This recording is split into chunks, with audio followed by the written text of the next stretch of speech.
Please be seated.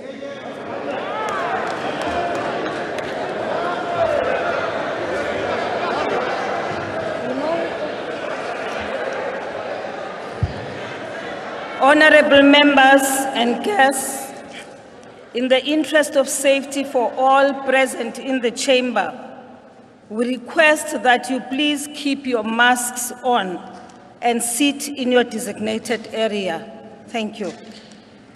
Honorable members, the President has called this joint sitting of the National Assembly and the National Council of Provinces in terms of Section 84(2)(d) of the Constitution of the Republic of South Africa, read with Joint Rule 7(1)(a), in order to deliver his State of the Nation address to Parliament.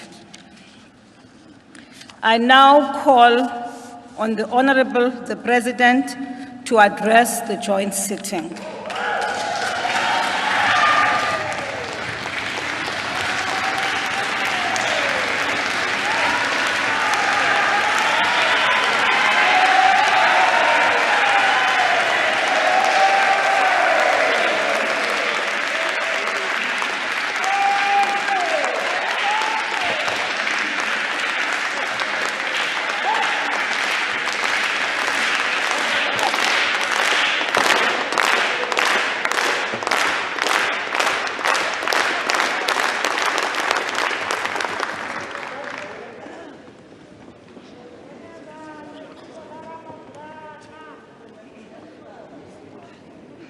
Speaker of the National Assembly, Ms. Nosiviwe Mapisa Ngakula, the Chairperson of the National Council of Provinces, Mr. Amos Masondo, Deputy President of the Republic of South Africa, Mr.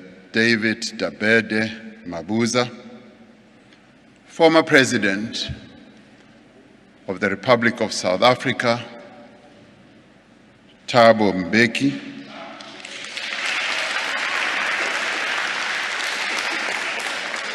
former Deputy President Phumzile Mlambo Ngcuka,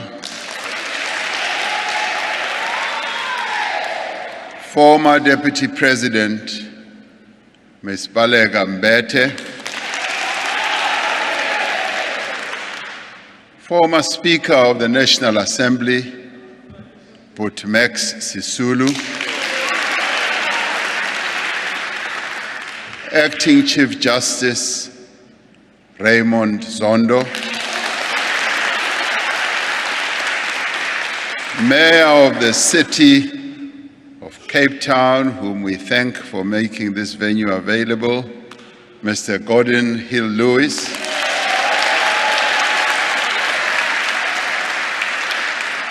Dean of the Diplomatic Corps, Mr. Bene Mpoko,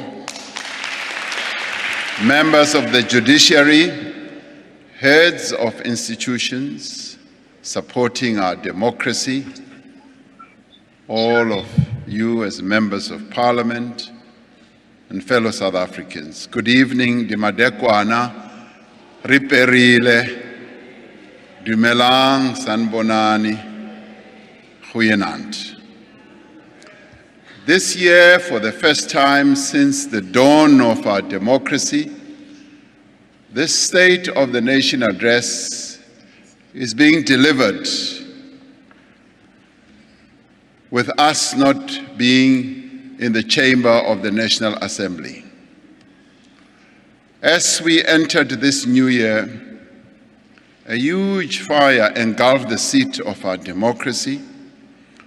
We all watched in outrage and sadness as the flames devoured the buildings in which our democratic constitution was born, in which laws of transformation and progress have been passed, a house in which the freely chosen representatives of the people of our country have shaped our young nation.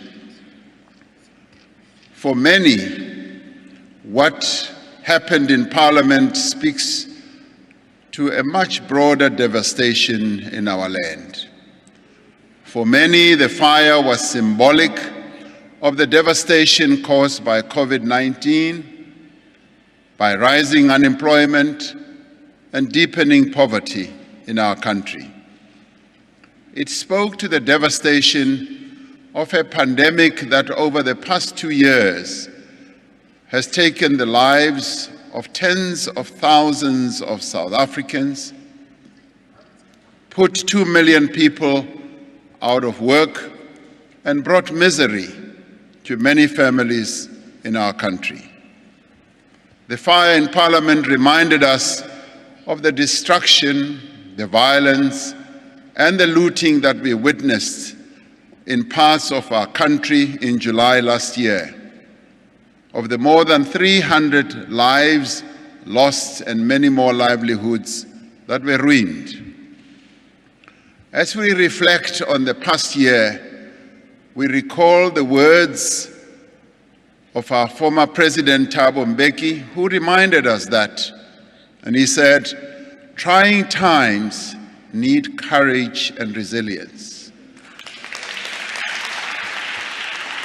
And he continued to say, "Our strength as a people is not tested during the best of times," meaning that it is during the worst of times that our courage is really truly tested.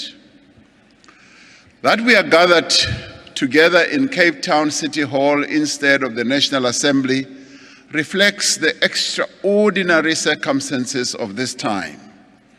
It reflects the determination of our presiding officers and indeed all members of the two houses of Parliament who determined that the work of this democratic institution should continue without interruption. And I applaud our presiding officers and all of you. There are moments in the life of a nation when old certainties are unsettled and new possibilities emerge. In these moments, there is both the prospect of great progress and the risk of reversal. Today, we are faced with such a moment.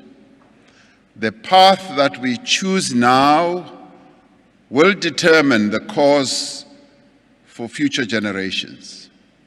That is why we are taking steps to strengthen our democracy and reaffirm our commitment to a constitution that protects us all, the most wonderful constitution in the world. We are working together to revitalize our economy and end the inequality and injustice that impedes our progress as a nation. We are standing together against corruption and to ensure that those who are responsible for state capture will be punished for their crimes. We are rebuilding the state and restoring trust and pride in our public institutions. If there is one thing we all agree on, it is that the present situation that we are in now, of deep poverty, unemployment, and inequality, is unacceptable and unsustainable. There is agreement amongst a broad and diverse range of South Africans that fundamental change and fundamental reforms are needed to revive economic growth in our country. There is a need both to address the immediate crisis and to create conditions for long-lasting stability and development. To achieve this, South Africa needs a new consensus, a consensus that is born out of a common understanding of our current challenging situation and a recognition of the need to address the challenges of unemployment, poverty, and inequality. This should be a new consensus which recognizes that the state must create an environment in which the private sector can invest and unleash the dynamism of our economy. But equally, it is also an environment in which South Africans can live a better life and unleash the energy of their capabilities. This should also be a new consensus which embraces our shared responsibility to one another as South Africans and acknowledges that we are all in this together, and together we must find solutions that will take our nation forward.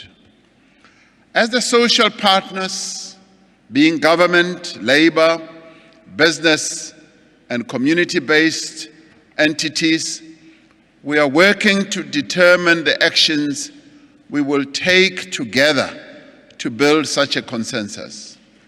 We have begun discussions on what trade-offs are needed and what contribution we will each need to make to take this country forward.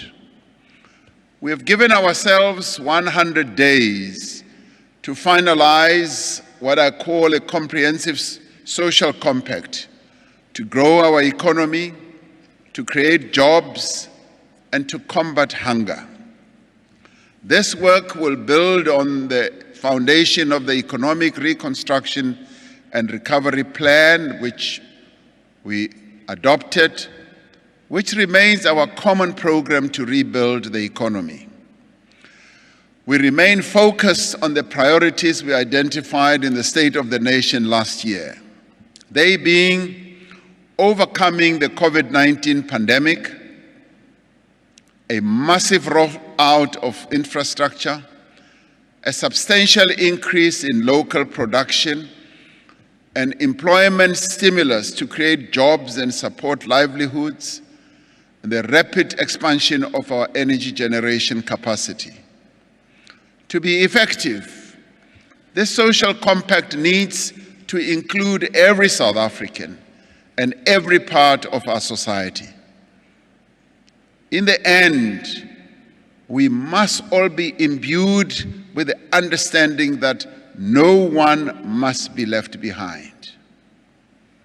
So, fellow South Africans, when I last addressed the state of our nation, we were deep in the throes of the worst pandemic in more than a century.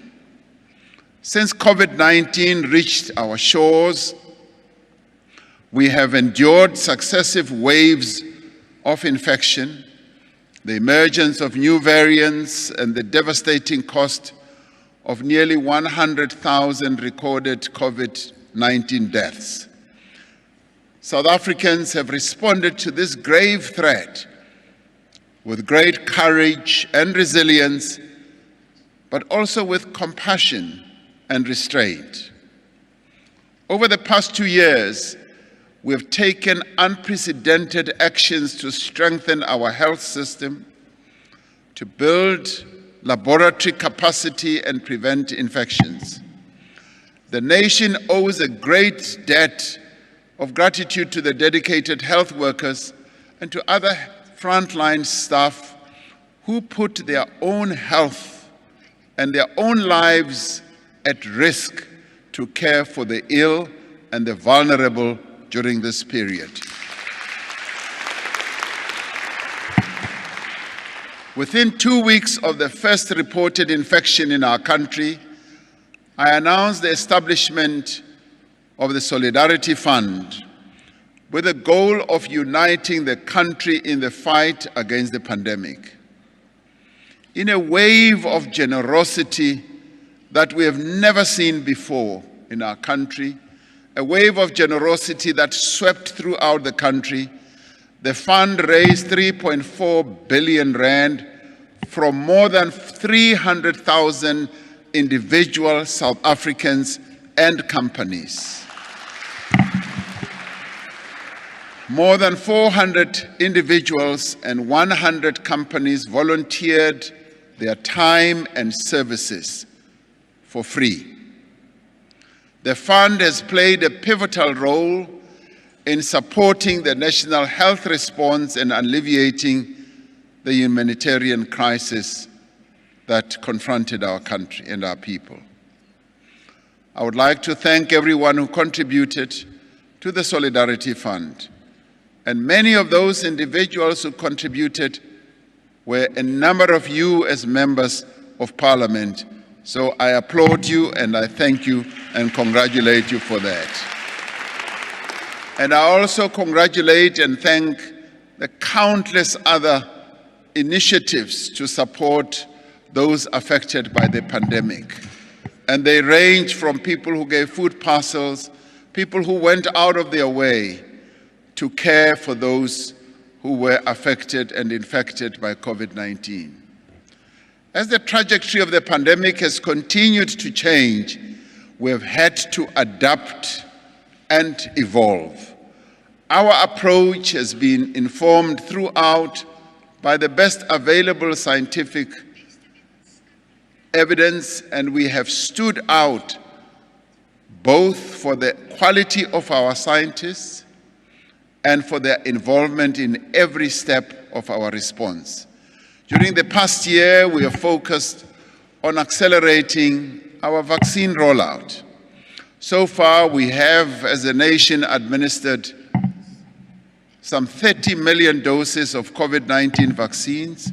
Consequently, nearly 42% of all adults and 60% of everyone over 50 years of age is fully vaccinated. And this is a real achievement that many countries on our continent have not been able to reach. We are now ready to enter a new phase in our management of the pandemic. It is our intention, and also my clear intention, to end the national state of disaster as soon as we have finalized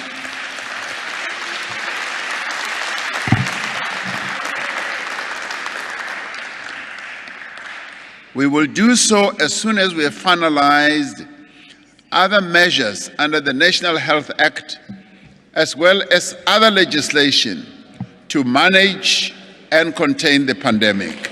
This we have to do. Now, all of you will know that by now, nearly all restrictions on economic and social activity have already been lifted. Vaccines have proven to be the best defense we have against illness and death and from COVID-19. And I've always said, even from a personal point of view, that had I not been vaccinated in December when I contracted COVID-19, I probably would not be standing here before you. My defense was being vaccinated. If we all get vaccinated and continue to observe basic health measures and remain forever vigilant, we will be able to get on with our lives, even with the virus in our midst. The state of the nation is linked inextricably to the state of our economy. In addition to the divides of race, geography, education, status, COVID-19 has exacerbated the divide between those who are employed and those who are unemployed. Last year, our unemployment rate reached its highest recorded level. Unemployment has been caused by low growth, which has in turn resulted from long-term decline in investment in our economy, which has lasted for a number of years. In the last year, we have benefited from a clear and stable macroeconomic framework, from strong commodity prices, from mining, and a better-than-expected recovery. However, we've been held back by an unreliable electricity supply, the inefficient network industry, and the high cost of doing business in our country. We have been taking extraordinary measures to enable businesses to grow and create jobs alongside expanded public employment and social protection which we have put in place. We all know that government does not create jobs. Businesses create jobs.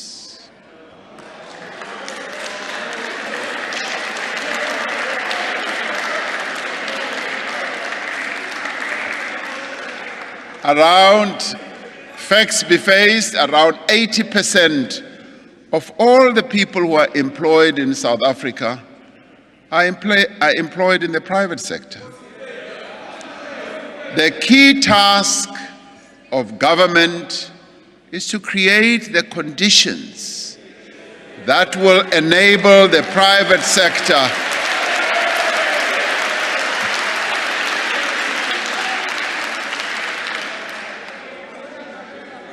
and this is the case whether we like it or not all over the world. It is when government creates that environment that will enable businesses, both small and big, to emerge, to grow, to access new markets, to create new products, and to hire more employees. The problems in the South African economy are deep, and they are also structural. When electricity supply cannot be guaranteed, when our railways and ports are inefficient, when innovation is held back by a scarcity of broadband spectrum, when water quality deteriorates in our municipalities and where we live, companies are reluctant to invest and the economy cannot function properly.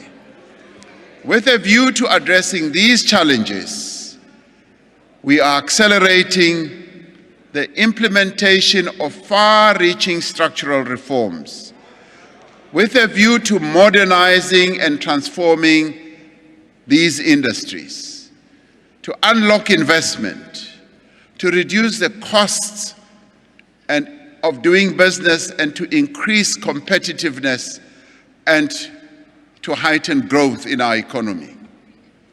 The electricity crisis is one of the greatest threats to economic and social progress. In the last few days, we have once again been reminded of the fragility of our electricity system. Load shedding continues to have a huge impact on the lives of South Africans, disrupting businesses and placing additional strains on families and our communities. Due to our aging power stations, poor maintenance, policy missteps, and the ruinous effects of state capture, our country has a shortfall of around 4,000 megawatts of electricity. During the past year, we have taken firm steps to bring additional generation capacity online as quickly as possible to close this shortfall. As a result, several new energy generation projects will be coming online over the next few years, and this includes over 500 megawatts from the remaining projects in bid window 4 of the Renewable Energy Program, which are at an advanced stage of construction. Also includes 2,600 megawatts from bid window 5 of the Renewable Energy Program, for which the preferred bidders were announced last year. It also includes up to 800 megawatts from those risk mitigation power projects that are ready to proceed. We also include in this list 2,600 megawatts from bid window 6 of the renewable energy program, which will soon be opened. 3,000 megawatts of gas power and 500 megawatts of battery storage, for which requests for proposals will be released later this year. Additionally, an estimated 4,000 megawatts from embedded generation projects that the mining industry is currently working on, and approximately 1,400 megawatts currently in the process of being secured by various municipalities once we opened the way for them to generate. In addition to closing the energy supply shortfall, we are implementing fundamental changes to the structure of the electricity sector. Eskom has established a separate transmission subsidiary and is on track to completing its own unbundling by December 2022. The utility has continued with its intensive maintenance program to reverse many years of neglected maintenance and underperformance of existing plants. To regulate all these reforms, Cabinet yesterday approved amendments to the Electricity Regulation Act for public comment. These far-reaching amendments will enable a competitive market for electricity generation and the establishment of an independent state-owned transmission company. Our economy cannot grow without efficient ports and railways. Over several years, the functioning of our ports has declined relative to ports in other parts of the world, and particularly on our own continent as well. This constrains economic growth and holds us back from acceding to higher levels of economic growth. The agricultural sector, for example, relies heavily on efficient, well-run ports to export their produce to overseas markets. The Minister of Agriculture was telling me that we've now opened the Chinese market for citrus, for a number of other products that we produce or we grow here. And we therefore need efficient ports to be able to export all that produce to high demanding markets like China and many other places. Fresh produce cannot wait for days and even weeks while stuck in a terminal. This hurts businesses and compromises our country's reputation as an exporter of fresh produce. And fresh produce also includes meat products and many others. Transnet, faced with all these challenges, is addressing these challenges and is currently focused on improving operational efficiencies at our ports through procuring additional equipment, implementing new systems to reduce congestion. I have been able to go to our ports and I have seen the work that Transnet is doing in this regard. And Transnet will soon ask for proposals from private partners for the Durban and the Ngqura container terminals within the next few months, which will enable partnerships to be in place at both terminals by October of 2022. Transnet will start the process of providing third-party access to its freight rail network from April 2022 by making slots available on the container corridor between Durban and City Deep in Gauteng. Transnet has developed partnerships with private sector entities to address cable theft, which has been paralyzing our railways, as well as to address vandalism on the freight rail network through advanced technologies and additional security personnel. Now, this collaborative effort is already showing results in reduced disruptions to the rail operations.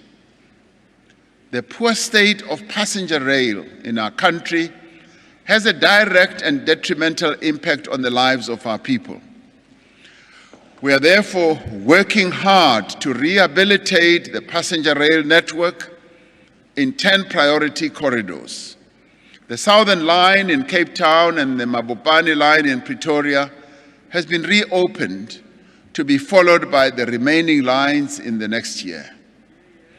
One of the greatest constraints on the technological development of our economy has been the unacceptable, which has taken years, unacceptable delay in the migration of broadcasting from analog to digital. The switch off of analog transmission has been completed in a number of provinces already. As I announced in the State of the Nation address last year, the other provinces will move to digital signal by the end of March 2022. And I have seen the joy that our people have when they gain access to digital and have the pleasure to watch television, which is clear, which has many more stations, and this we are going to continue doing. Now, as part of this process, government will continue to subsidize low-income households so that they can access a set-top box and make the switch to digital TV.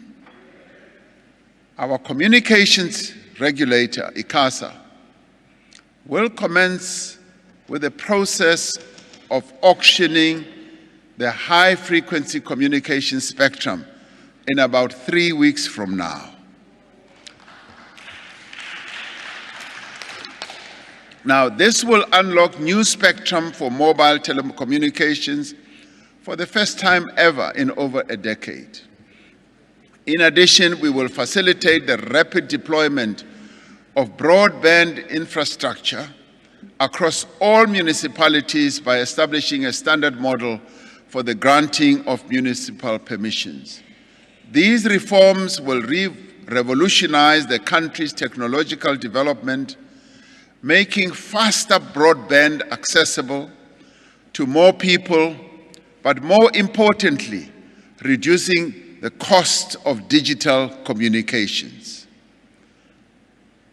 The world over, the ability to attract skilled immigrants is the hallmark of a modern, thriving economy. We are therefore streamlining the modernizing of the visa application process to make it easier to travel to South Africa for tourism, for business, for study, or even for work.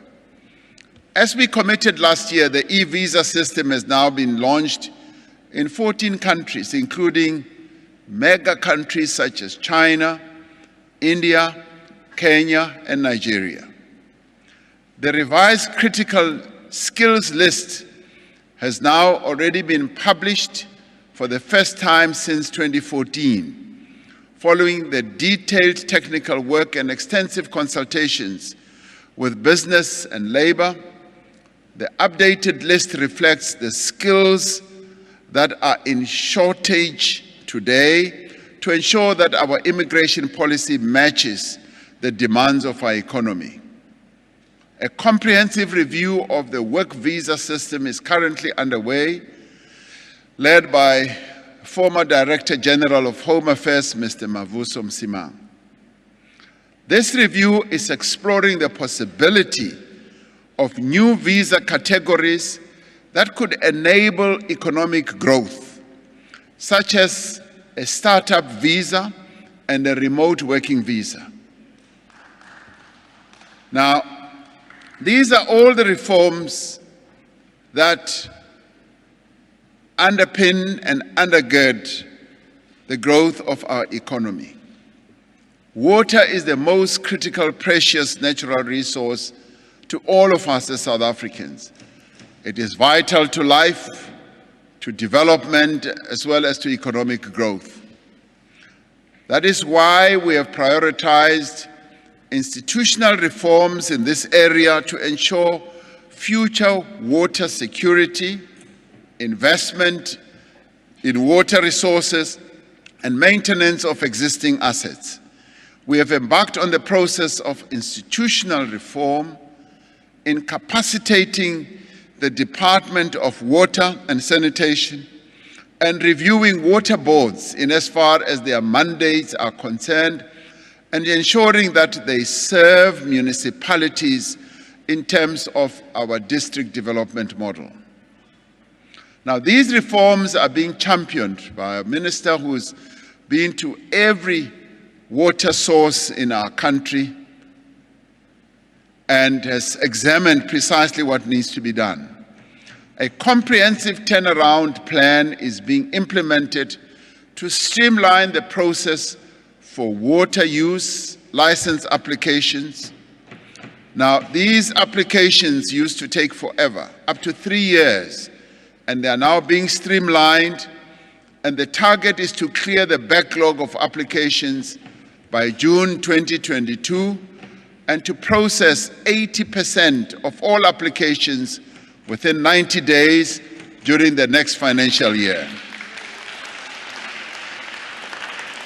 Now, legislation has been prepared for the establishment of the National Water Resources Infrastructure Agency and will be published for public comment within the next month. The water quality monitoring system has been reinstated to improve enforcement of water standards at municipal level and to enable the Department of Water and Sanitation to intervene where water and sanitation services are failing. Now, this is how we are going to be able to make interventions even at the local level. When water is not provided to our people, we will be able to intervene and assist those municipalities. We will review the policy and regulatory framework for a whole number of other processes, but more importantly, which will come as sweet news for our people in the Eastern Cape and KwaZulu-Natal, for industrial hemp and cannabis to realize huge potential for investment and job creation. Now, this natural product, which our people have been farming with and harvesting for a number of purposes, is now going to be industrialized and no longer just being resorted to the smoke process. Many countries around the world have already advanced to higher levels. Our immediate neighbor, Lesotho, has moved ahead on the industrialization of cannabis in leaps and bounds. And the products that are to be eked out of hemp and cannabis are in great demand around the world. We want to harness this so that we can release and unleash the energy of our ordinary farmers in the various parts of our country, especially in the Eastern Cape, as well as in KwaZulu-Natal, particularly in the Pondoland area.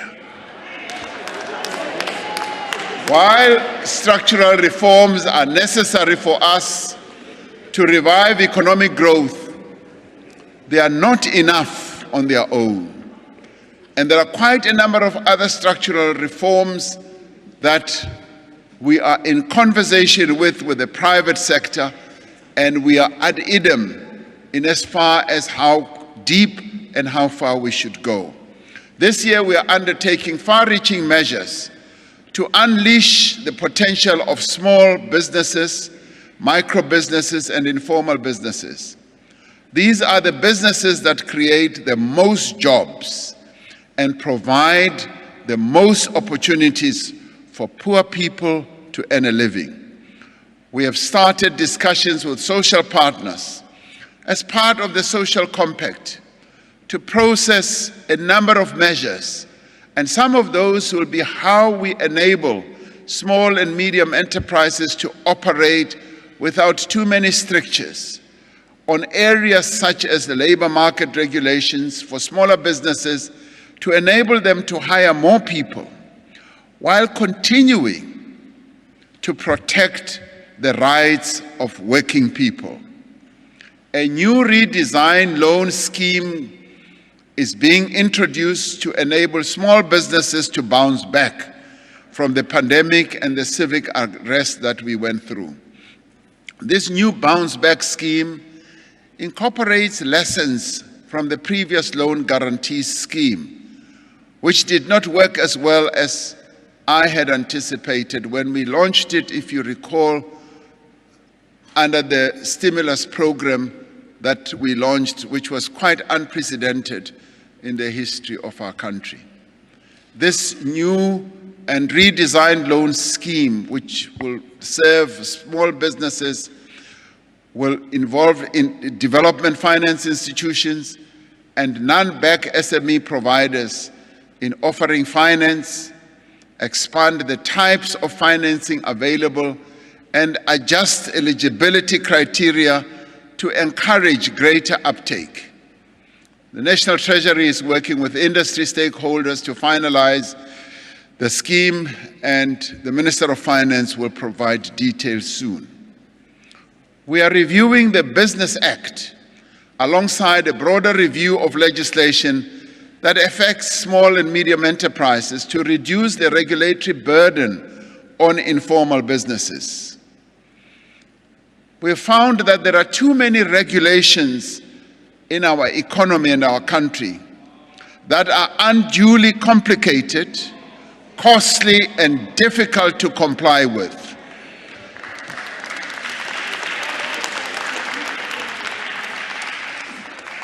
Now, this prevents companies from growing and creating jobs.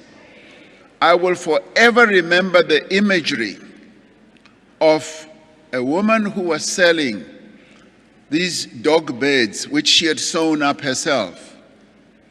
She was on the side of the road selling, and the Metro Police accosted her and went on to try and arrest her, and in fact arrested her, put her in the back of a van, police van.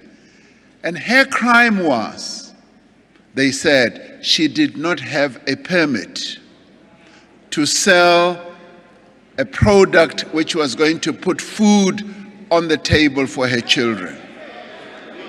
Now that, for me, is the regulatory strictures that we have introduced in our economy gone completely wild.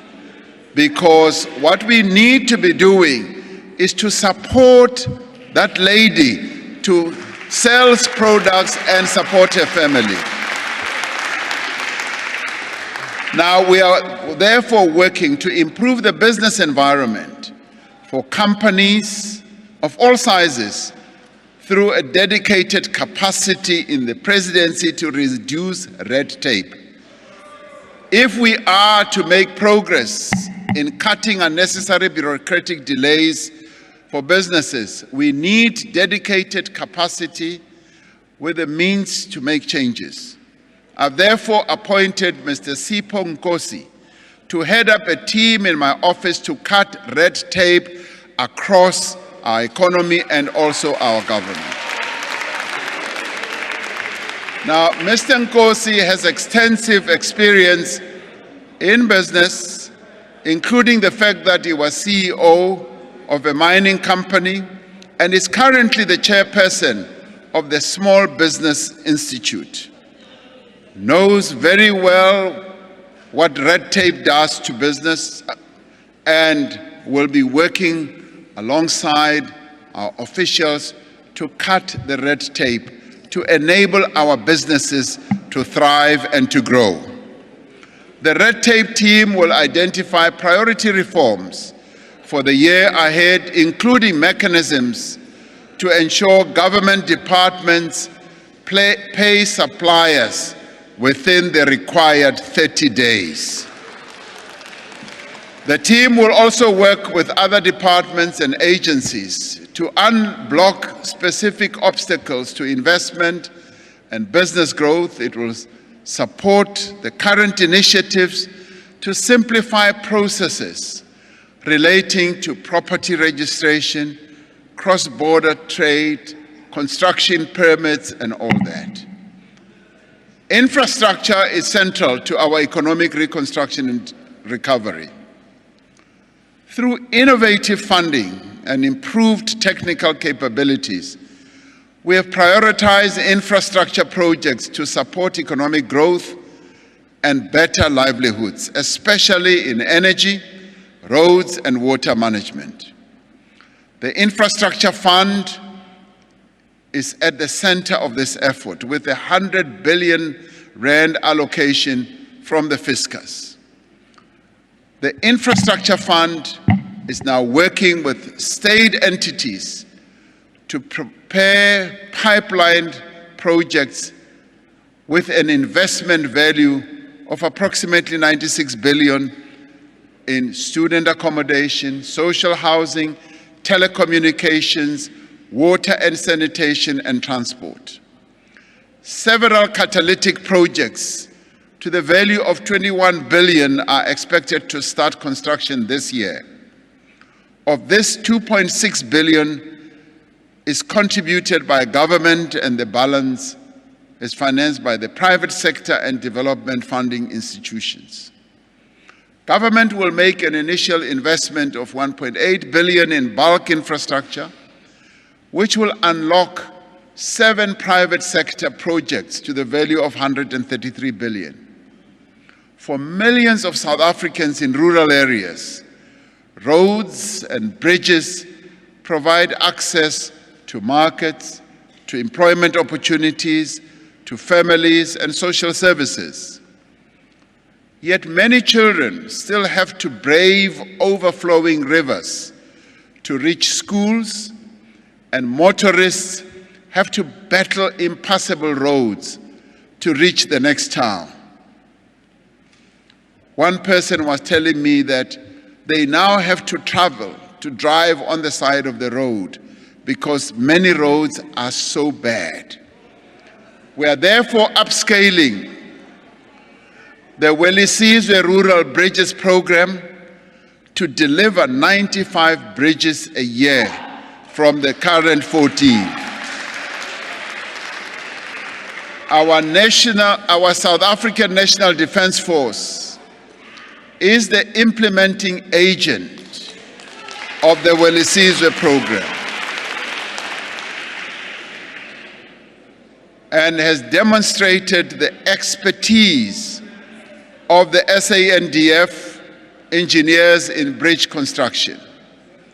Earlier this week, I was in Takhalane village in Limpopo to launch a new road that is going to make a huge difference in the lives of neighboring communities. This road was constructed using block paving and other materials, which is a method that enables us to build durable roads faster and more cost effectively.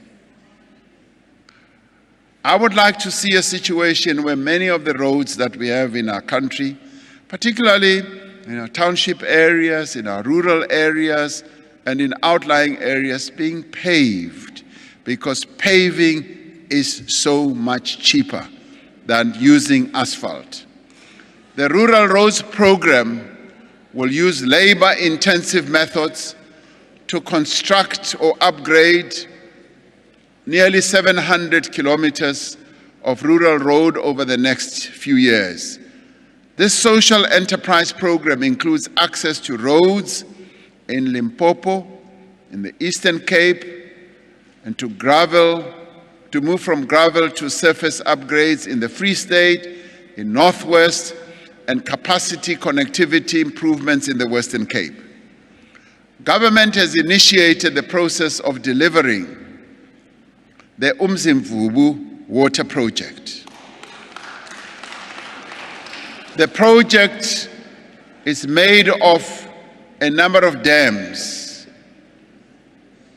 The Ntabelanga Dam, the Lalini Dam, an irrigation infrastructure and hydroelectric plant, Ntabelanga water treatment works and bulk distribution infrastructure to reticulate to the neighboring communities.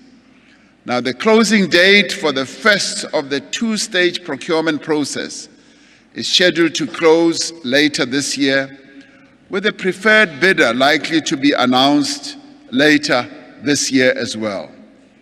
Government is introducing an innovative social infrastructure delivery mechanism to address issues that afflict the delivery of school infrastructure. The mechanism will address the speed, the financing and funding, quality of delivery, mass employment and maintenance. We still need to build some 2,500 or so schools in our country, and using current budgetary methods or processes, it'll probably take us 75 years to close that gap. However, with the new innovative mechanisms for delivery and financing, we should be able to do it much sooner. The delivery mechanism will introduce a special purpose vehicle working with prominent DFIs and the private sector to deliver school education infrastructure, with government obviously continuing to finance the building of schools. This approach is being piloted in schools in the Northern Cape and in the Eastern Cape, and will soon move also to other provinces, Limpopo and many other provinces.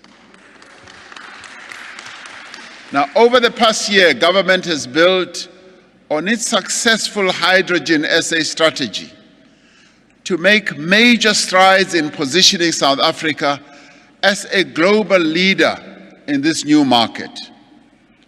And this is so because the endowments that we have as a country and as a nation for hydrogen capability are quite high.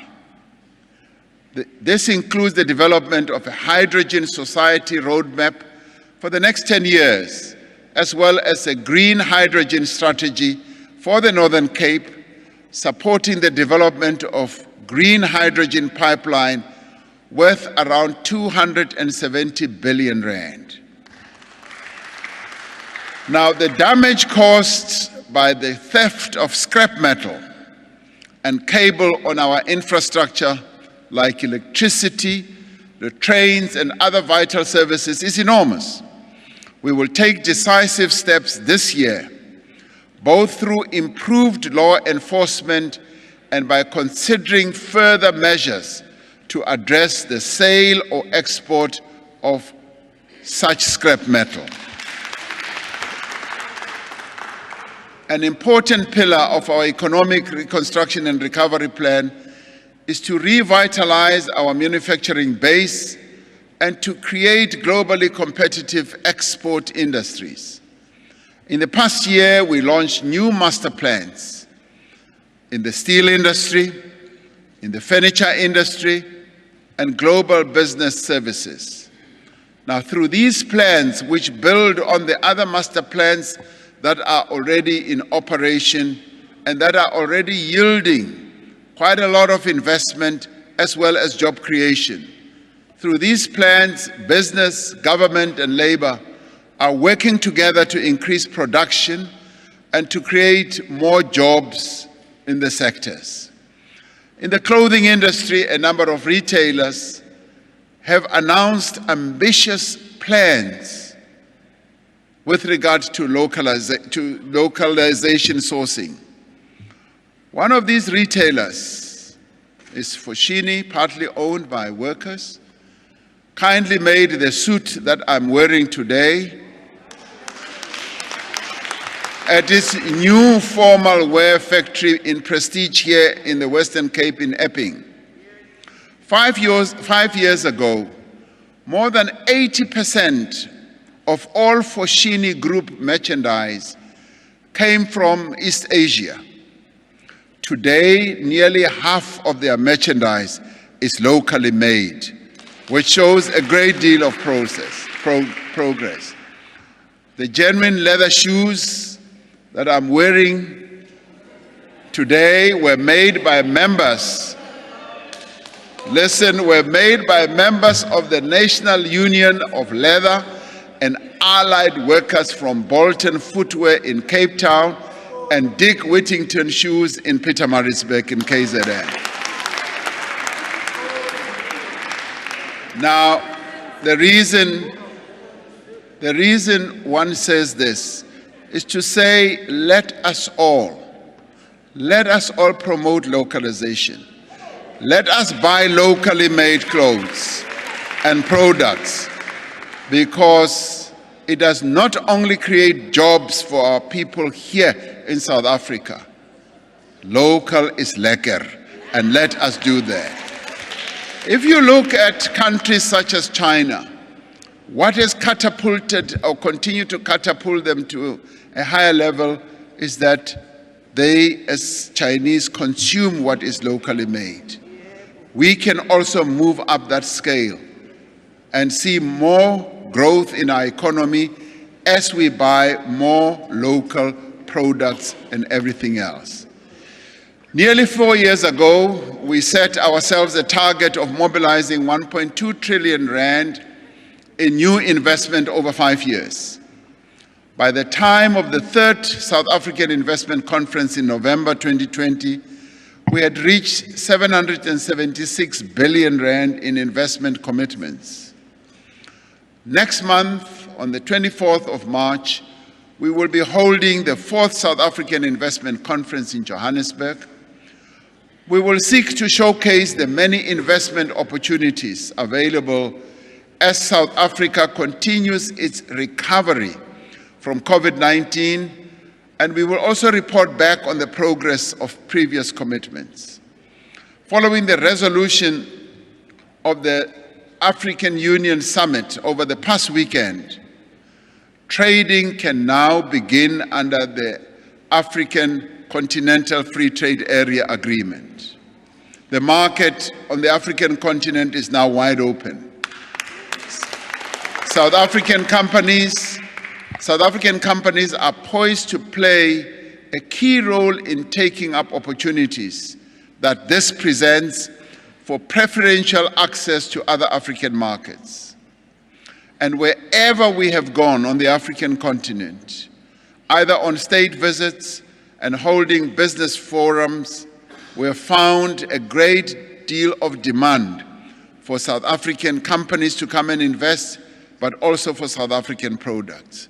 So the market is wide open for South African companies to trade with other countries on our continent. The Free Trade Area Agreement is about Africa taking charge of its destiny and growing its economies much faster and exponentially. We will continue to pursue Africa's health sovereignty, working with other African countries and international partners to support the strengthening of the continent's capacity to respond not only to COVID-19 pandemic, but to other pandemics that may well come. We will increase our efforts to develop Africa's ability to manufacture vaccines. We have made significant progress here in South Africa with regard to the manufacturing of vaccines.